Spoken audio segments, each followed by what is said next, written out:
नमस्कार। कैबिनेट बैठक को लेकर एक बहुत ही महत्वपूर्ण जानकारी प्राप्त हो रही है। कैबिनेट की बैठक में कर्मचारियों, किसानों और बेरोजगारों को लेकर कई बड़े फैसले लिए गए हैं। कई प्रस्तावों पर मुहर लगाई गई है। तो कहां की कैबिनेट की बैठक है और किन प्रस्तावों पर मुहर लगी है, आपको विस्तार से इस वीडियो के माध्यम से जानकारी दूंगा। आपसे निवेदन है कि पहली बार चैनल पर आए हैं तो चैनल को सब्सक्राइब जरूर करें, बेल आइकन को प्रेस करना ना भूलें, जिससे आपको कर्मचारियों से संबंधित जानकारी लगातार इस चैनल के माध्यम से मिलती रहे। साथियों, हरियाणा सरकार की साल की अंतिम कैबिनेट की बैठक समाप्त हो चुकी है और कैबिनेट की बैठक में किसानों, कर्मचारियों और बेरोजगारों को लेकर कई बड़े फैसले सरकार के द्वारा किए गए हैं। कई मुद्दों पर मुहर लगाई गई है। तो आपको बताना चाहूँगा कि किन प्रस्तावों पर कैबिनेट की बैठक में मुहर लगी है। हरियाणा मुख्यमंत्री नायब सिंह सैनी की अध्यक्षता में शनिवार को मुख्य सचिवालय में कैबिनेट की बैठक संपन्न हो चुकी है और बैठक में कॉमन एलिजिबिलिटी टेस्ट यानी कि सीईटी में संशोधन को मंजूरी मिल गई है। अब जल्दी ही नए सिरे से सीईटी होगा। स्क्रीनिंग टेस्ट के लिए 10 गुना ज़्यादा शॉर्ट लिस्ट कैंडिडेट बुलाए जाएंगे। ग्रुप सी और डी की भर्ती के लिए आर्थिक और सामाजिक आधार पर मिलने वाले 5 अंक को हटा दिया गया है। इससे पहले पंजाब एंड हरियाणा हाईकोर्ट ने भी इस पर रोक लगा दी थी। इसके अलावा सेना और सीआरपीएफ के शहीदों के परिवारों को मिलने वाला मुआवजा 50 लाख रुपए से बढ़ाकर 1 करोड़ रुपए कर दिया गया है। हिंदी आंदोलन 1957 के मातृभाषा सत्याग्रहियों के लिए मासिक पेंशन 15,000 रुपये से बढ़ाकर 20,000 रुपये कर दी गई है। इससे पहले मीटिंग की शुरुआत में पूर्व प्रधानमंत्री डॉक्टर मनमोहन सिंह और पूर्व मुख्यमंत्री ओम प्रकाश चौटाला जी के निधन पर शोक जताया गया।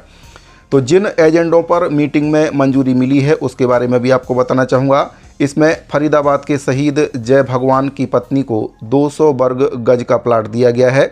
बहा विकास शुल्क की गणना के लिए इंडेक्सेशन मैकेनिज्म के संशोधन को मंजूरी दी गई है। पटौदी हैली मंडी और फर्रुखा नगर के लो पोटेंशियल जोन से मीडियम पोटेंशियल जोन में संशोधन को मंजूरी दी गई है। हरियाणा लॉजिस्टिक्स, वेयरहाउसिंग और रिटेल नीति 2019 के विस्तार को स्वीकृति प्रदान की गई है। पंचकुला महानगर विकास प्राधिकरण PMDA अधिनियम 2021 में संशोधन को मंजूरी दी गई है। हरियाणा मानव संसाधन प्रबंधन प्रणाली HRMS प्रशासन नीति 2024 के प्रारूप को मंजूरी दी गई है। हरियाणा अनुबंध कर्मचारी सेवा की सुरक्षा अधिनियम 2024 में संशोधन करने की मंजूरी इसमें दी गई है। फसलों के नुकसान पर DC से रिपोर्ट भी इसमें मांगी गई है। ओलावृष्टि और बारिश में खराब हुई फसलों को लेकर सभी जिलों के कमिश्नर को नुकसान का आकलन करने के निर्देश दिए गए हैं।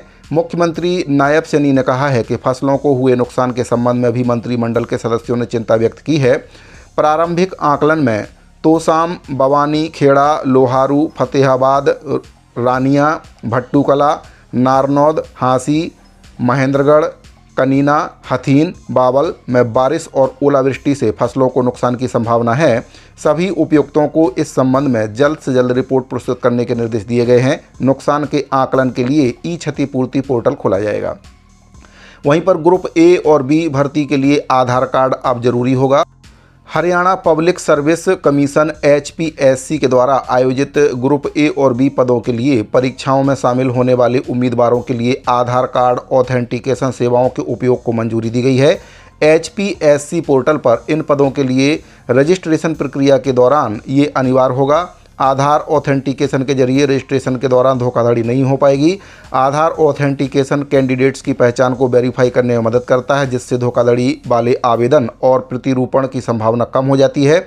यह आवेदन प्रक्रिया को सरल बनाता है, सटीक और प्रमाणित डेटा सुनिश्चित करता है। कैंडिडेट्स को रजिस्ट्रेशन के दौरान अपना आधार नंबर देना होगा और भर्ती प्रक्रिया के विभिन्न चरणों के दौरान बायोमेट्रिक फिंगरप्रिंट या आइरिस स्कैन से गुजरना होगा।